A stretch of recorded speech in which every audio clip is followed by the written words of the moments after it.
Hey YouTube faithful, Heavenly Prepper here. Today I wanted to do a video and talk about this NSA leaker, Edward Snowden. And here's the question, is he a traitor or is he a hero? Now, John Boehner has already come out and called this guy a traitor, which I think is pretty interesting. There's an article here, 27 quotes by this guy that should send a chill up your spine. And that was the Economic Collapse blog here.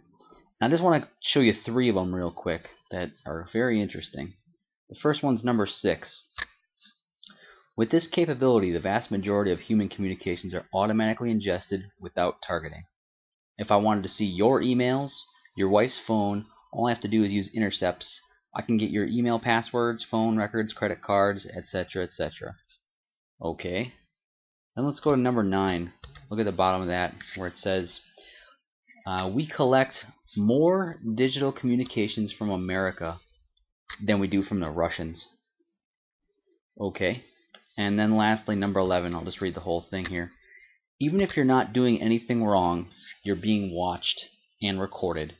It's getting to the point where you don't have to have done anything wrong. You simply have to eventually fall under suspicion from somebody, even by a wrong call. And then they can use this system to go back in time and scrutinize every decision you've ever made, every friend you've ever discussed something with, and attack you on that basis to sort of derive suspicion from an innocent life. So here's the question. Are we less safe now that potential terrorists know our intelligence collection practices like they didn't already, you know? Or by uncovering these questionable activities from our government and the tactics they're using by those in power who have no public oversight, who'd rather have their tactics a secret, are we more safe and informed and less prone to an overreaching government? So what's the greater risk? What's the greater risk? And I want to talk about something else here, okay? And when we talk about a greater risk, is the greater risk that we're going to be killed by a terrorist in America? Or is the greater risk that our government is completely overreaching as far as privacy goes and looking into Americans and what they're doing on a daily basis?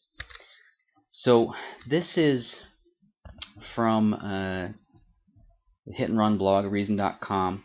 It's November 2011. It's a book called Terror, Security, and Money.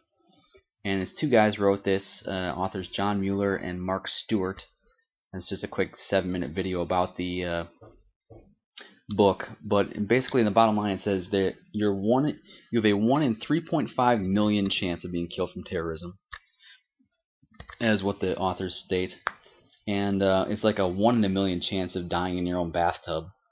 They just go through the book here, and their argument is just from a cost benefits perspective, we would need to foil 4 different terrorist attacks per day to make it a worthy cost-benefits analysis for the amount of money we're paying for all the terror and homeland security type stuff.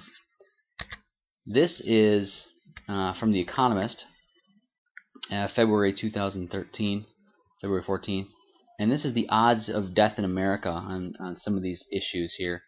And we just said that likelihood of a terrorist attack, you being killed, is 1 in 3.5 million. Well, here you can see assault by a firearm is a 1 in 24,000. Choking is 1 in 100,000. Intentional self-harm, so suicide, 1 in 8,400. Alcohol, 1 in 150,000. Exposure to excessive cold, 1 in 474,000. A storm, 1 in 2.2 million, excuse me. And then the terrorist attack falls right here, okay? So you're more likely to be killed by a terrorist than lightning or a dog bite or a bee sting, apparently. So how much money is the government spending preventing lightning, dog bites, and bee stings and storms? I mean, nothing. I'm sure it's something, but just to get to my point, look, all injuries or all accidents and injuries, vehicle related specifically, 1 in 1,600. And why do I mention this? And if you go to this Zero Hedge article, and this is an article from let's see, April 28th, 2013, and says you're more likely to die from brain-eating parasites, obesity, etc., or sexual behavior than terrorist attack. And what really sticks out to me is this right here. Sorry, just this car accident statistic. You're 1,000 times, more than 1,000 times more likely to die from a car accident than a terrorist attack. And you might say, well, of course I drive a lot more often, but living in Germany, you really understand. People drive 80, 90, 100 miles an hour here, and I feel a lot safer on the roads in Germany than I do in the States, just because of the level of education the drivers are required to have here. They have to go through a months and months long driving process. They have to understand their vehicles. You can't have just some POS on the road. It's got to be a reliable car that has to pass a very stringent inspection. And I know that some Americans might think negatively on that, but I'm telling you, the roads are safer, even though you can drive a lot faster.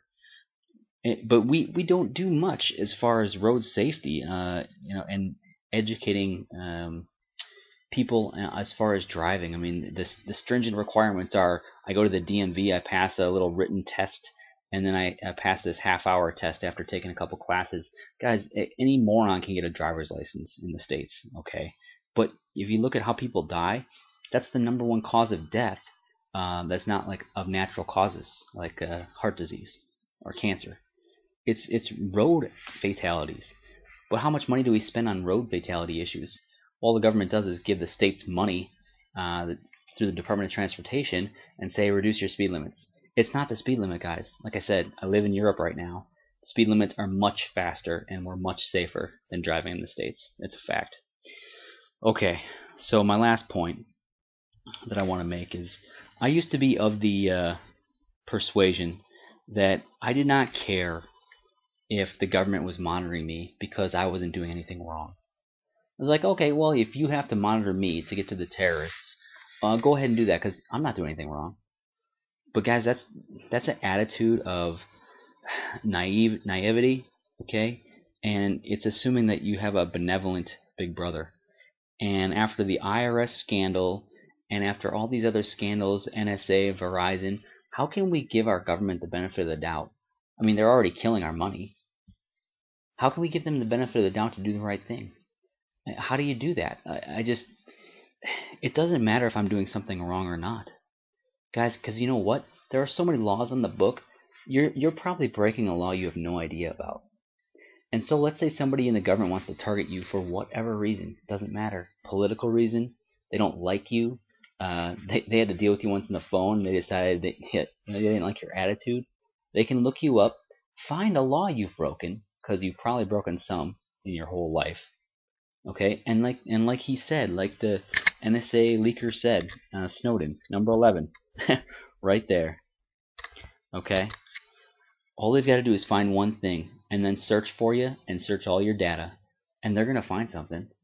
I mean, unless you're Mother Teresa, okay, they're gonna find something on you, and that's all it takes. That's all it takes, and then they can get the IRS on you. Okay, so again, I've probably made my argument here when I said Snowden, is he a traitor or a hero? Well, you probably understand from my arguments here, I don't think he's a traitor. But I'm interested in your opinion. Do you think he's a traitor? Do you think he's a hero? Okay. Are we safer now that he's leaked these things, even though the terrorists might know what we're doing? Or are we safer because, okay, now there's going to be perhaps some more oversight of these NSA and CIA guys who have nearly unlimited authority to do whatever they want with no accountability? I'm interested in your opinion. Okay, it's a topic that's not civil related, but definitely freedom related. Okay, so again, let me know what you think. Let's hear it in the comments, and we'll see how it goes. Heavenly Prepper, preaching and prepping.